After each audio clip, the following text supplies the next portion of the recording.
каждое дерево, его вкусный урожай ящиками меряют.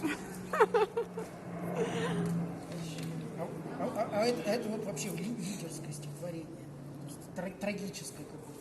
Афина Паллада своими руками в Акрополь маслину сажала.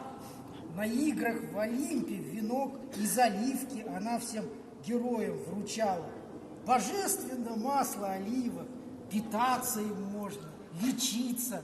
Без мыла от грязи и скверны, с успехом им можно отмыться. Даже от скверны.